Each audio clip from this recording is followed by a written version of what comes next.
بسم اللہ الرحمن الرحیم نحمده ونصلی ونسلم علی رسوله الکریم اما بعد۔ علامہ ابن رشد قرطبی اپنی مایۂ ناز کتاب بدایۃ المجتہد میں متفق علیہ مسائل اور مختلف فی مسائل کا ایک مختصر بیانیہ پیش کر رہے ہیں، جن میں آج ہم لوگ کتاب الصید پڑھیں گے۔ کتاب الصید عام طور پر پڑھائی نہیں جاتی ہے درس نظامی میں، اس لیے آپ حضرات کے لیے اس کے مسائل بصیرت افروز ہوں گے اور توجہ سے ان مسائل کو سمجھنے کی ضرورت بھی ہے۔ چلیے دیکھیے کیا فرما رہے ہیں۔ بسم اللہ الرحمن الرحیم۔ کتاب الصید، صاد یصید و صید، شکار کرنا ہے، یعنی کوئی جانور جو قبضے میں نہیں آ رہا ہے تو اس کو قبضے میں لانے کے لیے شکار کرنا، یہی نہ ہے؟ یعنی قبضے میں لے لینا کسی بھی طریقے سے، اور مقصد جو ہے وہ اس سے غذا حاصل، تغذی کے لیے، حصول منفعت کے لیے، ٹھیک ہے؟ تو تغذی کے لیے، تداوی کے لیے، جیسے ہرنی کا شکار کیا ہے نا، نیل گائے شکار کر لے آئے، یا کوئی پرندہ شکار کر لیا، ٹھیک ہے؟ تو اس کے اصول ہے کچھ، کیونکہ شکار اس لیے کیا تغذی کے لیے، تو اس کو تو کھانا ہے تو حلال کرنا ضروری ہے، حلال ہونا چاہیے، تو اس کے لیے اصول ہے، ٹھیک ہے؟ اور ان اصول کا بیان اجمالاً اور تفصیلاً فقہائے کرام نے اپنی کتابوں میں کیا ہے، ٹھیک ہے؟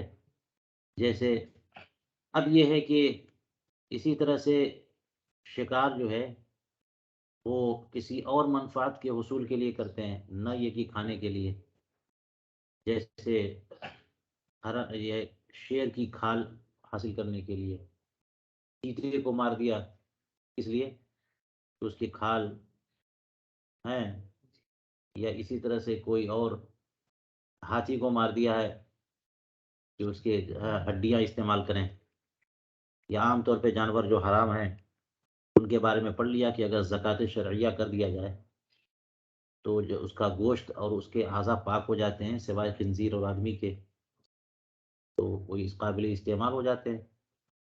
تو اگر وہ انسی ہے تو کنٹرول میں ہے، اور کنٹرول میں نہیں ہے تو پھر صید ہی ایک صورت ہے، شکار تو کرنا پڑے گا۔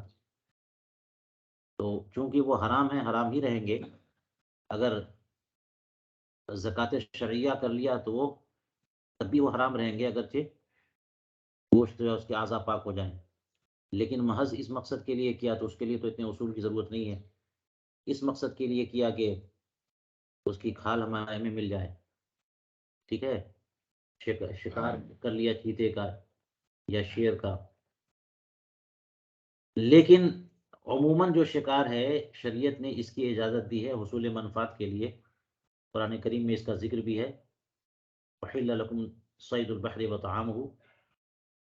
تو وہ اسی لیے کہ انسان کو غذا کی ضرورت ہے، اور اس قدر غذا وہ زمین سے اگا پائے یا نہ اگا پائے، اور تقویت قوت کی بھی ضرورت ہے، صرف زمین سے اگنے والی غذاؤں سے وہ قوت نہیں مل سکتی جو گوشت کھانے سے مل سکتی ہے، اس لیے اس کو حلال فرمایا کہ شکار کیا جائے۔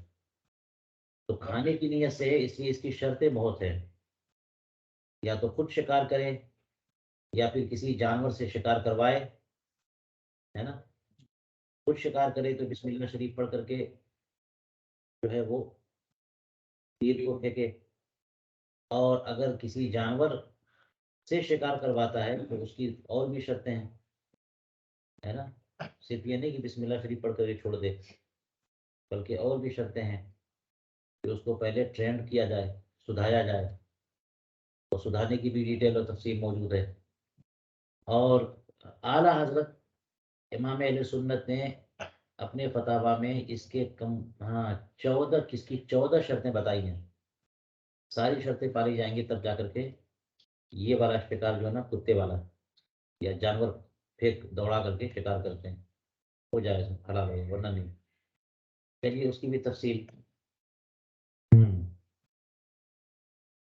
مچھلیاں جو ہوتی ہیں وہ سمندر میں ہوتی کنٹرول میں نہیں آتی. آپ جائیے پکڑنے بھاگیں گی تو کچھ نہ کچھ جو ہے وہ دھوکہ دے کر کے یا غافل کر کے ان کو پکڑ لیا جاتا ہے. اسی کو تو شکار کہتے ہیں. اسی کو شکار کہتے ہیں. تو اس طرح سے خدا کیا غافل کیا کہ اس کو پکڑ لیا جائے یہ شکار ہے. چلیے فرماتے بہادر کتاب فی اصول ہی ایضا اربعۃ ابواب. اس کتاب میں بھی مثلا جو ہے نا وہ 4 ابواب ہیں.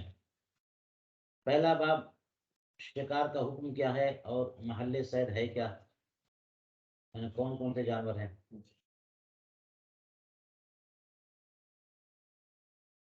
اور دوسرا باب کیا ہے فیما بھی یکون الصید کیسے شکار کیا جاتا ہے ان ذرائع سے. تیسرا باب ہے فی صفت زکوٰۃ الصید و شرائط المشترکہ فی عمل الزکوٰۃ فی الصید کہ صید کے زکوٰۃ کا طریقہ کیا ہے یعنی شکار کو ذبح کرنے کا حلال کرنے کا طریقہ کیا ہے. اور صید کے معاملے میں شکار کے معاملے میں عمل زکوٰۃ میں کون کون سی شرطیں ہیں. ٹھیک ہے. اور چوتھا باب جو ہے نا فیمن یجوز و صید کس کا شکار جائز ہے کس کا نہیں.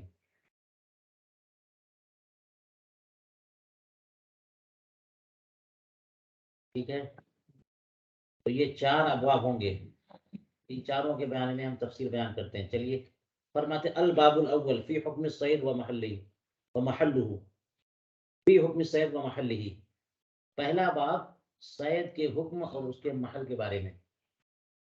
فاما حکم الصید فالجمہور علی انه مباح. تو جمہور علماء فرماتے ہیں کہ یہ مباح ہے یہ واجب نہیں ہے حرام بھی نہیں ہے بلکہ مباح ہے. اگر کوئی اسے کرے تو جائز ہے اس کے لیے نہ کرے تو کوئی حرج بھی نہیں ہے.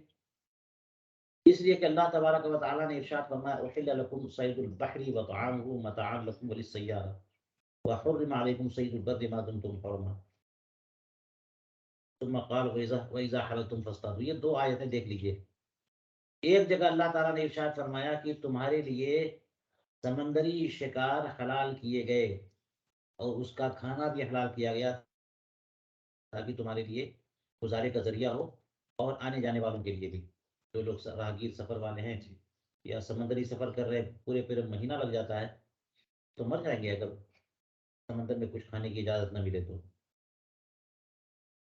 تو یہاں پر احل لکم فرمایا یہ نہیں کہ فرض علیکم یا کتب علیکم. احل لکم اس کا مطلب یہ وقت مباح ہے.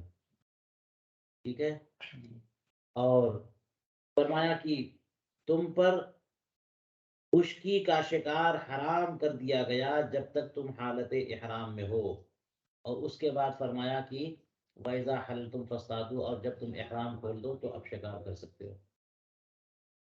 خشکی کے جانور کا بھی شکار کر سکتے ہو.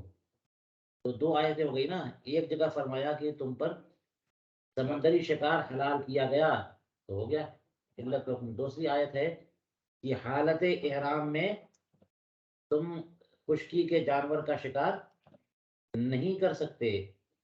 جب احرام اتار دو اب شکار کر سکتے ہو. تو یہ جو بیان ہے پورا کہ پورا دوسرا والا یہ بھی اباحت اور علت کو ثابت کر رہا ہے.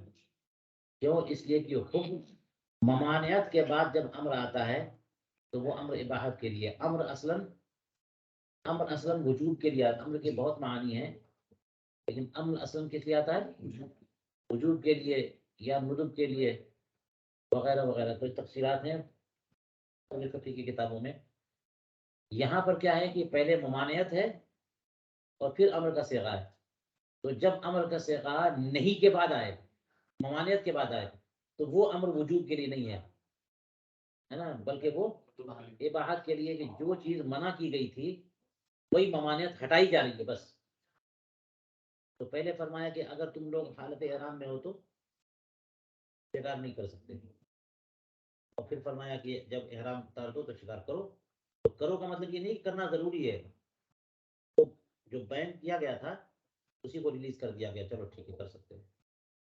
یہ دو واتفق العلماء على أن الأمر بالصيد في هذه الآية بعد النهي يدل على الإباحة كما اتفقوا على ذلك في قوله تعالى فإذا قضيت الصلاة فانتشروا في الأرض وابتغوا من فضل الله. علماء کا اس سلسلے میں اتفاق ہے کہ صید کا جو حکم ہے اس آیت کریمہ میں وہ نہی کے بعد یہ حکم دلالت کرتا ہے اباحت پہ نہ کہ وجوب پہ.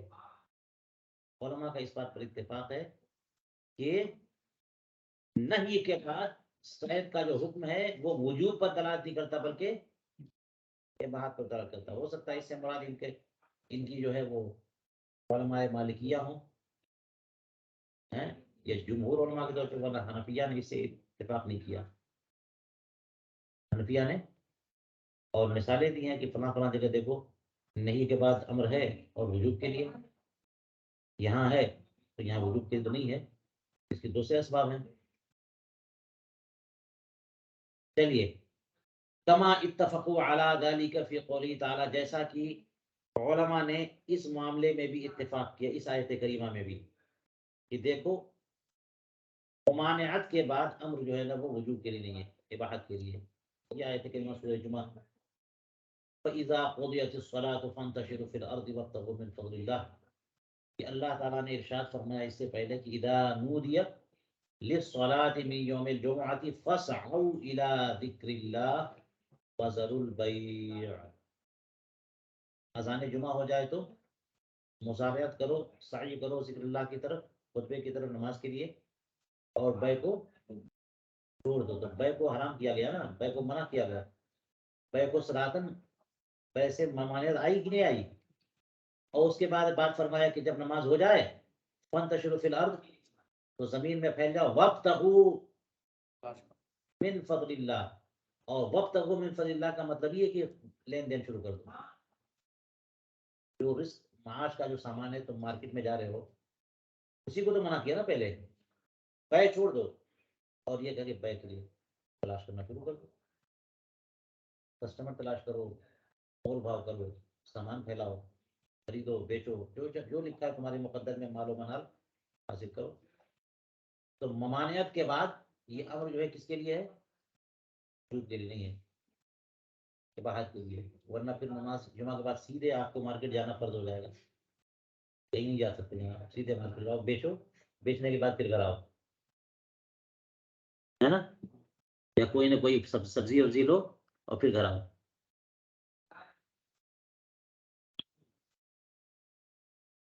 اعنی ان المقصود به الاباحۃ لوقوع الامر به بعد النهی، میری مراد یہ ہے کہ اس سے مقصود اباحت ہے. اللہ کا فضل تلاش کرنا، اس سے مقصود کیا ہے؟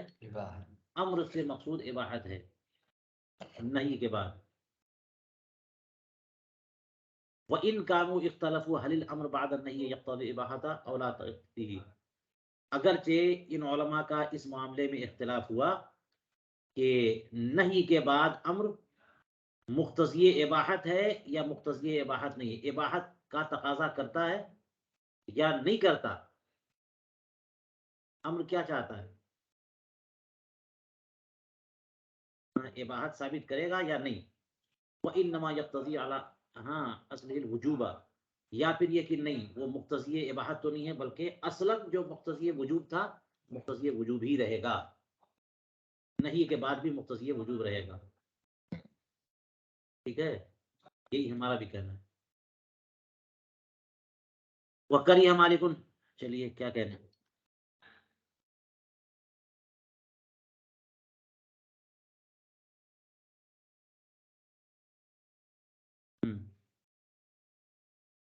چلیے یہ تو ایک اختلاف ہو گیا. اب کہتے ہیں وَكَرِهَ مَالِكٌ الصَّيْدَ الَّذِي يُقْصَدُ بِهِ الصَّرْفُ، امام مالک نے اس شکار کو مکروہ قرار دیا ہے جس سے صرف مقصود ہو.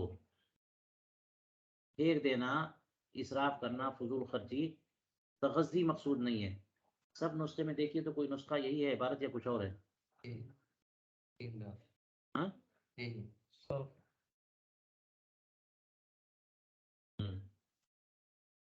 اعلیٰ حضرت امام اہل سنت نے اپنے فتاوی میں لکھا ہے کہ کوئی بندہ تفریحاً شکار کرے تو حرام ہے. یہ بات ذہن میں رہنی چاہیے اور لوگوں کو پہنچانا بھی چاہیے. مچھلی مارنے والے مچھیرے جو ہوتے ہیں وہ بغیر مچھلی مارے ان کو چین نہیں آتا ہے. 2-4 مچھلی پکڑ نہیں لیں گے تب تک ان کا دن نہیں گزرتا. کبوتر پکڑنے والے گدی اسی میں لگا ہوا ہے. بات سمجھ میں آئی؟ بعض مچھلی پکڑنے والے ایسے ہیں کہ مچھلی مارنے جاتے ہیں اور پکڑ لیا اور پھر چھوڑ دیا. پکڑ لیا بڑی مچھلی پکڑائی چھوڑ دیا یا کسی اور کو دے دیا پھینک دیا. تو تغذی کے لیے جائز ہے ورنہ ایذا ہے نا، یہ مخلوق الہی کا ایذا ہے نا. وہ مچھلیاں تیر رہی ہے تیرنے دو، موج کر رہی ہے کرنے دو، تم بلا وجہ میں ان کو تکلیف دے رہے ہو. تو اس سے بڑی ضرورت ہونی چاہیے کہ انسان مخدوم ہے اس کا بھی. انسان کو کھانے کی ضرورت ہے کہ انسان کھائے کچھ پھر لے لو کھا لو. اب کھانا بھی نہیں ہے تو بلا وجہ اذیت کیوں دے رہے ہو؟ تو تفریحاً شکار کرنا حرام ہے. سمجھ آ گئی؟ ضرورت کی بنیاد پر اس کی اجازت ہے. اب ضرورت کیا ہو سکتی ہے؟ ایک تغذی ہے، دوسرا کاروبار بھی ہو سکتا ہے.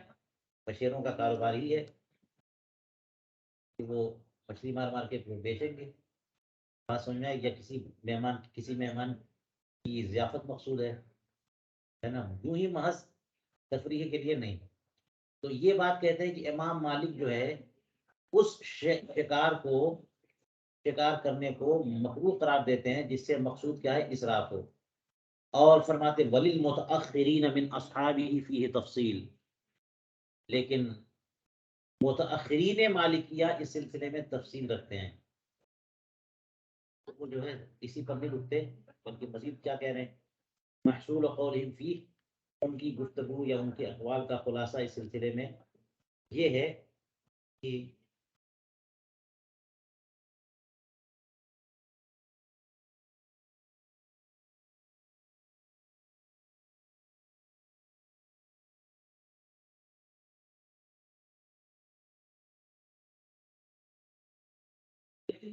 حضرت آواز نہیں آ رہی.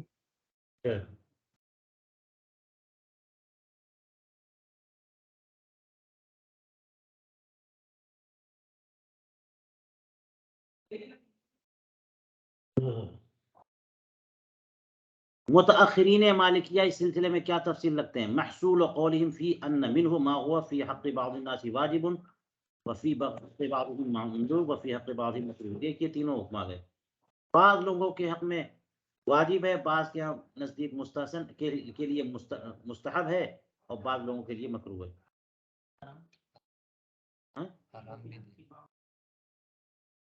چھوڑ گئے کہاں ہے؟ ٹھیک ہے اس میں نہیں ہے. چلیے بعض لوگوں کے نزدیک، بعض لوگوں کے حق میں مکروہ ہے، بعض لوگوں کے حق میں جو ہے نا حرام ہے. تو واجب بھی ہے بعض لوگوں کے لیے، حرام بھی ہے، مستحب بھی ہے، مکروہ بھی ہے. یہ بات تو لگتی ہوگی تب جب کہ عمومی طور پر لیا جائے اس کو شکار کرنے کو. تو شکار کرنا جو ہے وہ کبھی واجب ہے بعض لوگوں کے لیے، بعض لوگوں کے لیے حرام ہے، بعض لوگوں کے لیے مکروہ ہے، بعض لوگوں کے لیے مستحب. اس کو تو ہم بھی اس کی تفصیل کر سکتے ہیں کہ جو بھوکا ہے اور کھانے کی کوئی صورت نہیں ہے، اس کے پاس غلے جات بھی نہیں ہے اور سامنے مچھلی ہے نا تالاب میں موجود ہے اور وہ کسی کی ملکیت میں نہیں ہے، مچھلیاں کسی نے اسے پالا نہیں ہے، واجب نہیں ہے اس کے لیے.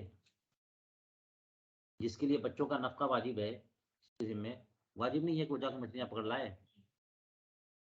اور کسی کی غیر کی مملوک ہے وہ پال رکھا ہے تو اسے مارنا حرام ہے کہ نہیں. تو اس طرح سے تفصیل ہم کر سکتے ہیں کہ مکروہ کس کے لیے، مستحب کس کے لیے. ٹھیک ہے اگر یہ عمومی طور پر جو ہے نا صید کا حکم لیں، لیکن اوپر جو ہے وہ عبارت اگر اس سے مل رہی ہے تو اس کی وضاحت مشکل ہو جائے گی کہ امام مالک نے جو ہے نا ایسے شکار کو منع کیا ہے، ایسا شکار کرنا جس کا مقصود کیا ہے؟ اسراف ہو. اگر اسی کی تفصیل مقصود ہے پھر حرام تو پھر جو ہے نا کہ وہ اسراف کیسے جائز کہہ دیں گے. اس لیے یہ جو ہے یہ اس کو الگ مانا جائے، اگر اس کے ساتھ مانے تو اس کی وضاحت مشکل ہو جائے گی، تو تفصیل فقہ مالکی میں دیکھنی چاہیے. ہمارے نزدیک یہ معاملہ نہیں ہے، اس لیے ہم آگے بڑھتے ہیں. اب انہوں نے علامہ ابن رشد نے کہہ دیا کہ یہ جو متاخرین نے اتنی باتیں کہہ دی ہیں، وَهَذَا النَّظَرُ فِي الشَّرْعِ تَغَلْغُلٌ فِي الْقِيَاسِ وَبُعْدٌ عَنِ الْأُصُولِ الْمَنْطُوقِ بِهَا فِي الشَّرْعِ. یہ تو قیاس میں جو ہے نا بہت دور تک نکل جانا ہے، ضرورت سے زیادہ جو ہے نا قیاس کرنا. یہ جو نظر اور غور و فکر کو کام میں لائے ہیں اور جو باتیں کہی گئی ہیں یہ، اور ان اصول سے دوری اختیار کرنا ہے، بہت دور چلے جانا جن کا بیان صراحتاً شرع نے کیا ہے. ٹھیک ہے. یہ جو انہوں نے کمنٹ دیا ہے علامہ ابن رشد نے، اس سے بات وہی سمجھ میں آتی ہے کہ امام مالک نے جس شکار کرنے کو مکروہ قرار دیا اسی میں کے بارے میں یہ لوگ بول رہے ہیں. بعض مالکیہ کی واجب بھی ہے اور مستحب بھی ہے. اس میں اسراف ہو واجب کیسے ہو جائے؟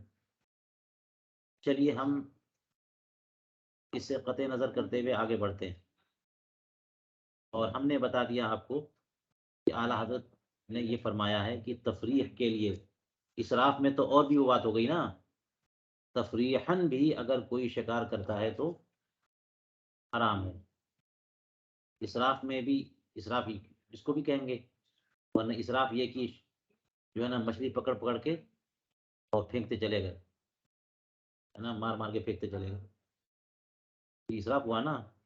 مقصد بھی نہیں ہے تو وہ بھی ہو وجہ حرمت، اسراف بھی وجہ حرمت، ڈبل ڈبل.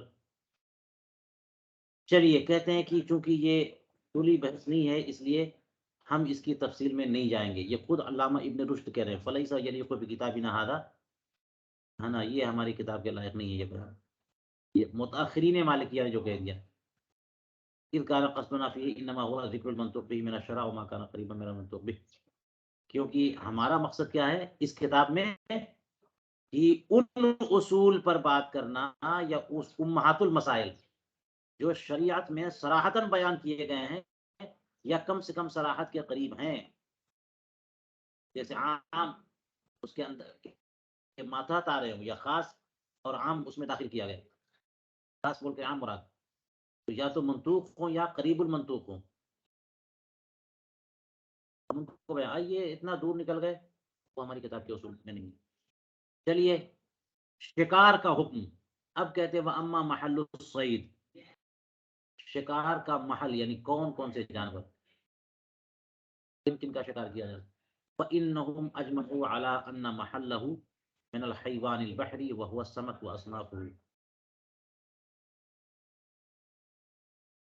تو علماء کا اجماع ہو گیا اس بات پر کہ محل جو صید کا ہے وہ حیوان بحری ہے اور وہ مچھلی ہے. یہ من اور حیوان بحری جو مل کر کے اگر اس کی خبر بنے، ٹھیک ہے، ورنہ تو اب پھر واو مستانفہ ہوگا، وہ السمک مبتدا، ٹھیک ہے، ورنہ پھر واو کی ضرورت نہیں ہے. کسی نسخے میں واو ہے بھی کہ اس میں بھی ہے واو؟ جی، اور قومے کے بعد تو اگر واو نہ ہو تو ہوا سمک جو ہے نا ان کی خبر ہے، اگر واو نہ ہو تو ہوا سمک. چلیے بہرحال ترکیب کیا ہے وہ تو چل جائے گی، دونوں بات بن جائے گی. کہتے ہیں کہ اس بات پر اتفاق ہے کہ محل صید حیوان بحری میں کون ہے اور حیوان بری میں کون ہے. حیوان بحری میں مچھلی ہے بس، اور مچھلی کی تمام قسمیں، لہذا میڈک نہیں ہے، سانپ نہیں ہے نا، بحری خنزیر نہیں ہے. گائے نہیں ہے. اب جو چیزیں جو ہے نا مچھلی کی تعریف میں نہیں آتی ہیں وہ صید نہیں ہے، جو مچھلی کی تعریف میں داخل ہو جاتی ہیں وہ صید ہیں. اختلاف یہ ہو جاتا ہے کہ مچھلی کی تعریف میں کون کون داخل ہیں، ہے نا، جیسے کیکڑے کا مسئلہ ہے، مگرمچھ کو تو کسی نے مچھلی میں داخل نہیں کیا، رہتا پانی میں ہی ہے. کیکڑے کو داخل کر لیا، جھینگے کو داخل کر لیا، ہے نا، اور بھی بہت سارے. تو کہتے ہیں کہ حیوان بحری میں محل صید کون ہے، مچھلی اور مچھلی کی اقسام اور ہزاروں ہیں. ہم لوگ تو 2 4 5 جانتے تھے اور روزانہ نئی نئی مچھلیاں ڈسکور ہو رہی ہیں. ایک نئی مچھلی پیدا ڈسکور ہوئی کہ یہ مچھلی اتنی خوبصورت ہے, اتنی چھوٹی یا بڑی, ویل مچھلی یا شارک مچھلی سے بڑی بڑی, بہت بڑی بڑی مچھلی, پورا محلہ کھائے مہینوں تک اور ختم نہ ہو. بعض مچھلیاں ایسی کہ وہ اگر اوپر تیر جائے تو لوگ سمجھتے ہیں کہ ایک جزیرہ ہے, اسی پہ جہاز اتر جائے. تو مچھلیاں چھوٹی سے چھوٹی, اور چھوٹی بھی ایسی ہوتی ہیں پیاری سی خوبصورت سی کہ وہ کتنا بھی کھائیں نا ان کا حجم نہیں بڑھے گا, ناٹی پھوٹی چھوٹی سی رہ جائیں گی. تو بہت ہیں ان کی قسمیں, ان کی قسمیں جو ہیں بہت ہیں. اسی لیے کہا کہ اس نے کہ انسان کی تعداد اور ان کی جتنی بھی تعداد ہے اول سے روز آخر تک, ان سے زیادہ کئی ہزار گنا جو ہے نا وہ حشرات ہیں, اور ان سے بھی زیادہ مچھلیاں ہیں, ان سے بھی زیادہ جن. بات سمجھ آئی؟ مچھلیوں کی تعداد کم گنے گا. ایک چھوٹا سا تالاب اگر دے دیا جائے کہ مچھلیوں کے گنو, نہیں گن پائیں گے. 7 سمندر ہیں, اٹلانٹک میں کتنی مچھلیاں ہیں, بحر اوقیانوس میں کتنی مچھلیاں ہوں گی ہیں. اپنے شہر کی مچھلیوں کو تو کھا نہیں پاتے ہیں, تھک جاتے ہیں, مچھلیاں بچ جاتی ہیں اور آدمی تھک جاتے ہیں. تو مچھلیاں بہت ہیں, ٹھیک ہے, لیکن جو مچھلی ہے وہی حلال ہے. ومن حیوان بری, اور حیوان بحری کے علاوہ حیوان بری میں سے کون سے حلال ہے؟ تو کہتے ہیں الحلال الاکل الغیر المستانس. الغیر المستانس کون؟ وہ جانور جو کہ جن کا کھانا حلال ہے, اور جو غیر مستانس نہیں, مستانس, جو غیر مستانس ہیں یعنی وحشی ہوں, انسی نہ ہوں, انسان کے کنٹرول, انسان کے قریب نہ آتے ہوں. تو حیوان بری میں کون شکار والے جانور ہیں, یعنی جن کا شکار کیا جا سکتا ہے؟ وہ جانور جن کا کھانا حلال ہو اور وہ انسی نہیں ہے بلکہ وحشی ہیں. انسی نہیں ہے بلکہ وحش. تو انسی کا مطلب کیا؟ جو انسان کے ساتھ رہ سکے, اور وحشی کا مطلب انسان سے بھاگے, انسان کے قریب نہ آئے. تو یہ سب خرگوش ہے, کیا نام ہے, ہرن ہے, گورخر ہے, نیل گائے ہے, مچھلیاں ہیں انسان کو دیکھ کے بھاگتی ہیں. تو اب کہتے ہیں کہ وہ جو کہ غیر مستانس ہیں, وہ حلال اور غیر مستانس. اب یہ کہ کتے بھی بھاگتے ہیں اور بلیاں بھی بھاگے, بلی تو خیر مستانس ہے, کتے بھاگے, اور اسی طرح سے سیار ہے, اور بہت سارے بب ہے جو ہے, یہ سب بھاگے انسان کو دیکھ کر کے, تو حلال نہیں ہو جائیں گے وہ. کیونکہ حلال اور حرام کی ایک اور وجہ ہے, ایک تفصیل ہے کہ جو بھی جاندار جو ہے نا پھاڑ کھانے والے ہوں, ذی مخلب ہوں, سب کے سب حرام ہیں. دانت سے پھاڑ کھانے والے وہ سب حرام ہیں, درندے جانور. تو درندے نہیں, غیر انسی.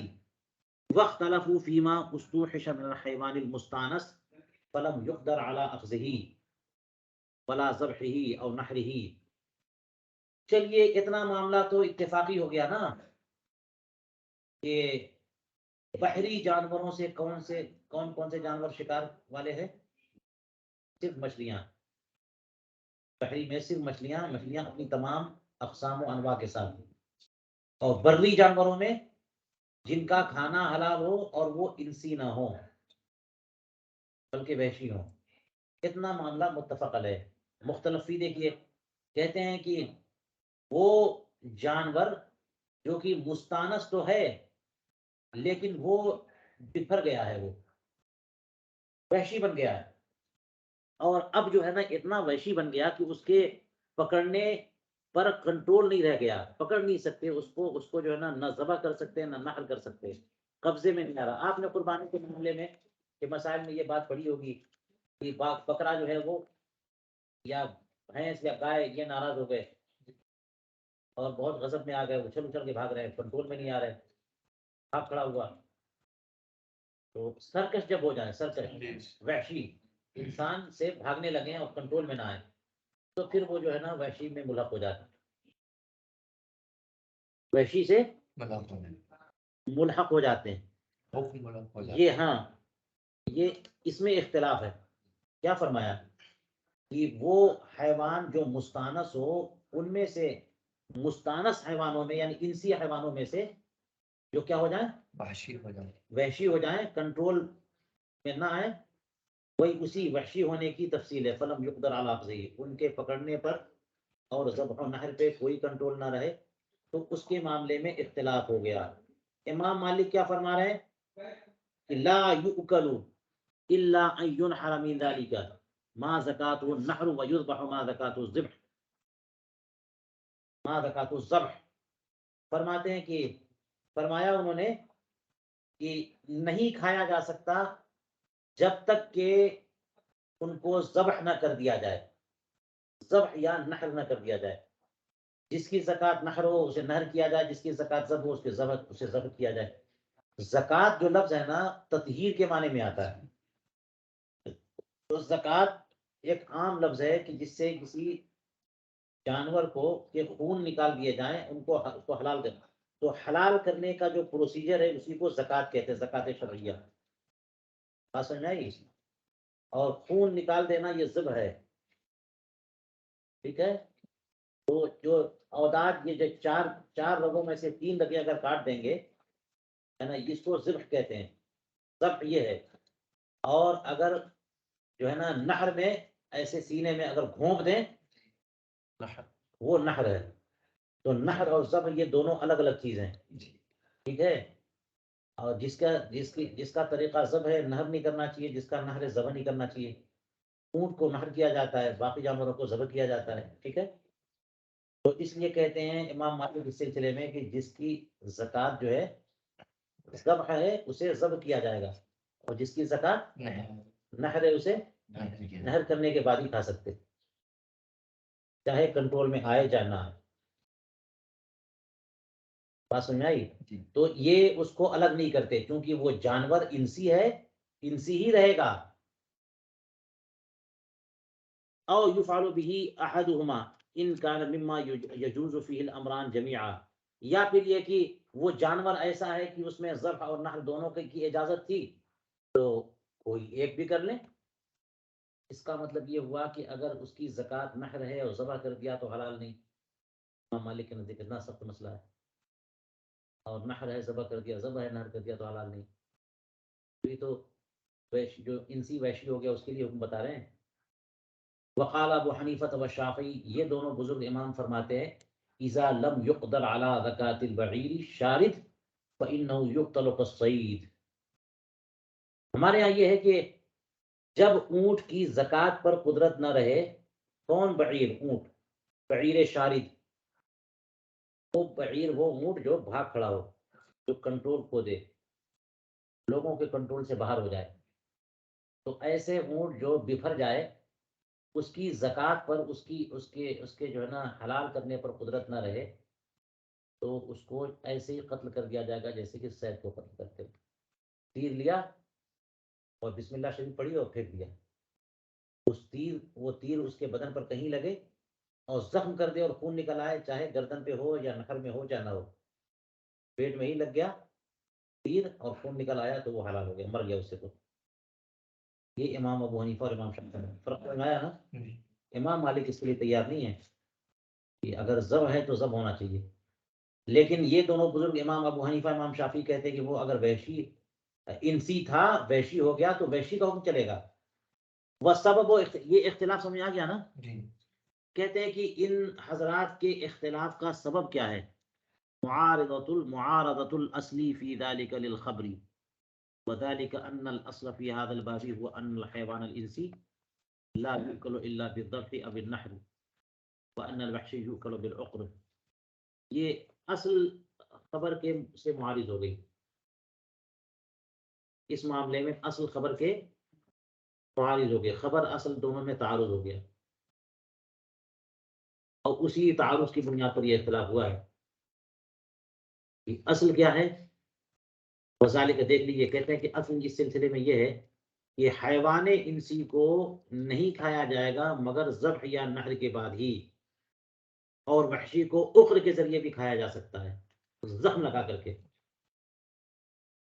اخر کہیں سے مار کر کے پھر پھینک کر کے مار دیا، سمجھا نا، پونچھے کاٹ دیے، پھینک کر کے بھالا مار دیا کنٹرول میں کرنے کے لیے. تو عقر کے ذریعے بھی وحشی جانور کو کھانا حلال ہے، لیکن انسی جانور کو عقر کے ذریعے کھانا حلال نہیں جب تک کہ وہ رگیں نہ کٹیں یا نحر نہ ہو. ٹھیک ہے، تو یہ اصل ہے اس سلسلے میں.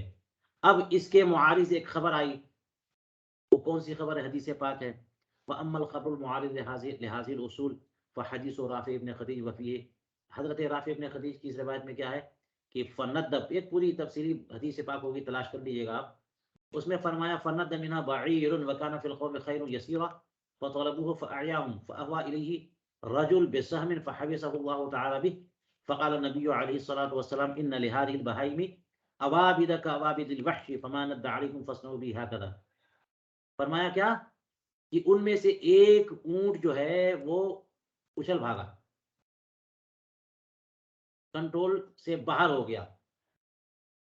فند منها بعیر، بہت سارے اونٹ تھے، ان میں سے ایک اونٹ بھاگ گیا.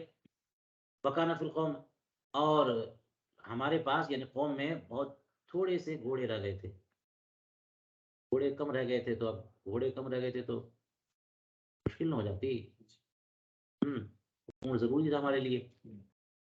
فطلبوہ، تو اب یہ جو بھاگ کھڑا ہوا تھا اونٹ، اس کو لوگوں نے پکڑنا، اس کے پیچھے دوڑے.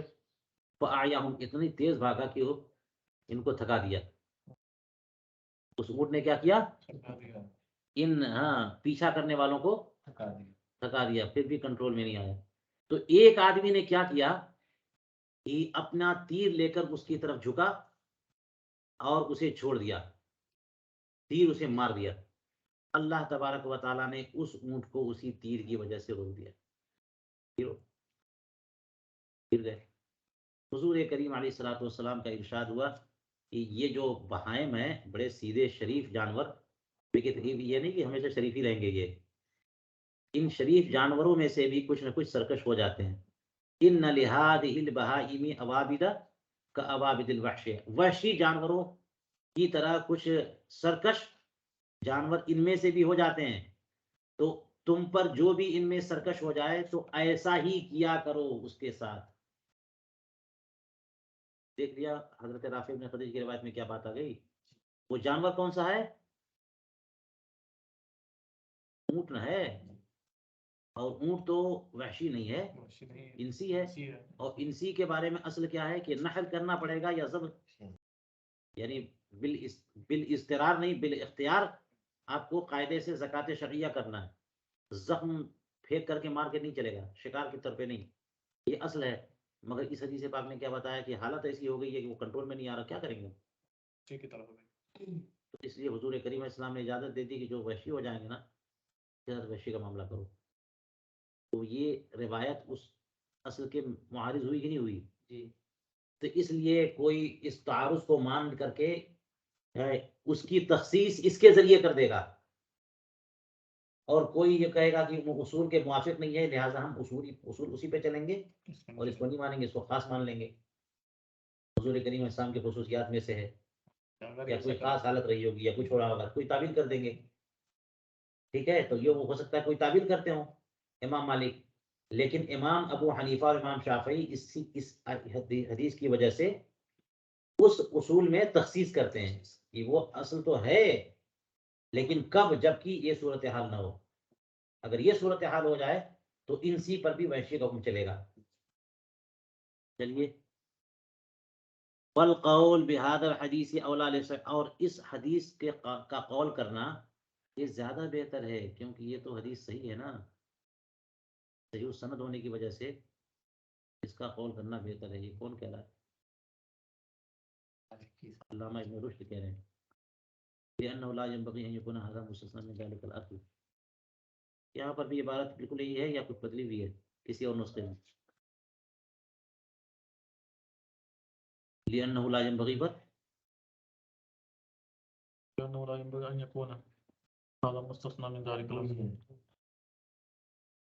لأنه لا ينبغي سمے ہوئی.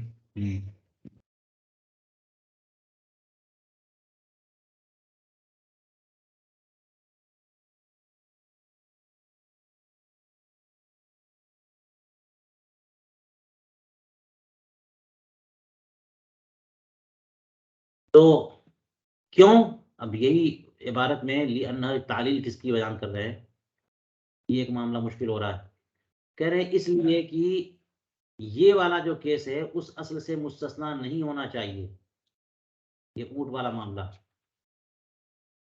کہ اگر کوئی اونٹ جو ہے انسی جانور اگر وحشی ہو جائے تو انسی کے ضمن سے نہیں نکل، انسی کے حکم سے نہیں نکلنا چاہیے اور یہ مستثنا نہیں ہونا چاہیے. ٹھیک ہے، تو اس کا مطلب یہ ہوا کہ یہ تعلیل جو ہے نا نہیں ہے، بلکہ اصولی طور پر کہہ رہے ہیں کہ اگر وہ حدیث پاک نہ ہوتی تو یہ جو سرکش اونٹ بن گیا ہے، اونٹ ہو گیا ہے، اس کو مستثنا نہیں ہونا چاہیے. لیکن چونکہ حدیث پاک آ گئی ہے اور بسند صحیح ثابت ہے، اس لیے اس حدیث کی وجہ سے اس کو مستثنا کیا جا رہا ہے. مع ان لقائل يقول انه جاری مجرى الاصل في هذا الباب، حالانکہ کوئی کہنے والا یہ بھی کہہ سکتا ہے کہ کہاں استثناء کی ضرورت ہے، کیا استثناء ہے، وہ اصل جو ہے نا اپنی اصل پر تو ہے، وہ اصل یہی تو ہے، وہ اصل یہی ہے نا کہ انسی کے لیے ذبح و نحر چاہیے اور وحشی کے لیے عقر بھی کافی ہے. حملہ کر دیجئے جہاں لگے خون بہ جائے کافی ہے،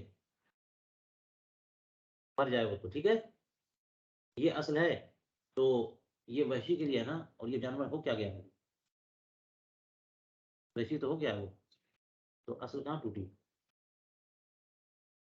یہ جو اونٹ تھا وہ کیا ہو گیا، وحشی ہو گیا، تو آپ کی اصل تو باقی ہے، استثناء کی کوئی ضرورت نہیں. تو اسی لیے کہتے ہیں کوئی کہنے والا کہہ سکتا ہے کہ جناب وحشی کی طرح ہو گیا. ہاں وحشی کی طرح ہو گیا، ٹھیک ہے، طرح کہیے یا وحشی ہو گیا کہہ دیجیے. لیکن تو اثر نو تو نہیں تھا پہلے. ہاں وحشی کہیں گے اس کو، کہ وحشی اس معنی میں کہیں گے اس کو جو کنٹرول میں نہیں آ رہا، جو بھاگ جا رہا ہے انسان، جب انسان بھاگ دوڑ رہا اس کے پاس جا رہا ہے، وہ بھاگے جا رہا، بھاگ، اس سے بڑا کون وحشی ہوگا؟ تھکا دیا بھی. تو وحشی ہوا ہو گیا یا وحشی کی طرح ہو گیا ہے نا، کوئی بھی صورت ہو، لیکن حکم تو وحشی والا چلے گا یہاں پہ. وذالک ان العلت، وہ کیسے، کہ یہ اصل کے قائم مقام ہی ہے، استثناء کا معاملہ ہی ہے. وہ یوں کہ ان العلت فی کون العقر زکاة فی بعض الحیوان لیس شیئا اکثر من عدم القدرت علیہ، کہ بعض حیوانوں میں جو عقر زکاة شرعیہ ہو جاتی ہے، عقر کو ہی کیا مان لیتے ہیں، زکاة شرعیہ، اور جانور حلال مانا جاتا ہے، اس کی علت کیا ہے، لیس شیئا اکثر من عدم القدرت علیہ، عدم قدرت کے علاوہ کوئی اور چیز نہیں ہے. بس یہ تھوڑی جناب کی شوقیہ کہا جا رہا ہے کہ جناب مارو اس کو، تیری سے مارنا، پکڑ کے ذبح مت کرنا. وہاں تو حکم ہے کہ اگر وہ کنٹرول میں آ گیا تو آپ کی تیر کام نہیں کرے گی، تو اس کو ذبح کرنا پڑے گا. تو عقر جو ہے زکاة شرعیہ مان لیا جائے کب، اس کی وجہ کیا ہے، صرف عدم قدرت ہے. اگر قدرت ہو جائے تو کبھی بھی عقر زکاة شرعیہ نہ ہو. بات سمجھ میں آئی؟ وَإِذَا وُجِدَ هَذَا الْمَعْنَى مِنَ الْإِنْسِ، تو جب یہ مفہوم اور معنی پا لیا جائے، ایک عبارت اور، لا لأنه وحشی، لا لأنه وحشی فقط، وہ وحشی کے قبیل سے ہے کہ انسانوں کے ساتھ رہتا نہیں ہے. انسی کا مطلب انسانوں کے ساتھ رہتا ہے، وحشی کا مطلب جانور انسانوں کے ساتھ نہیں رہتا، جانوروں کے ساتھ جنگل میں رہنا چاہتا ہے.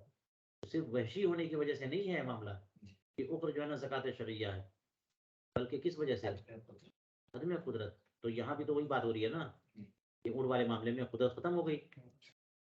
تو جب یہ معنی عدم قدرت والا انسی میں بھی پا لیا جائے، جاز ان تکون زکاة زکاة الوحشی، تو اس کی زکاة شرعیہ بھی کیا ہو، وہی زکاة اس کی وحشی والی زکاة ہو جائے گی. ٹھیک ہے، یہ زکاة زال سے ہے، اور وہ رمضان میں جو آپ لوگ دیتے ہیں وہ زا سے ہے. وَيَتَّفِقُ الْقِيَاسُ وَالسِّمَاعُ، تو قیاس و سماع دونوں متفق ہو گئے. قیاس میں یہ تعلیل دیکھ لیجئے، سماع میں وہ حدیثیں دیکھ لیجئے، آیتیں دیکھ لیجئے. ٹھیک ہے. چلیے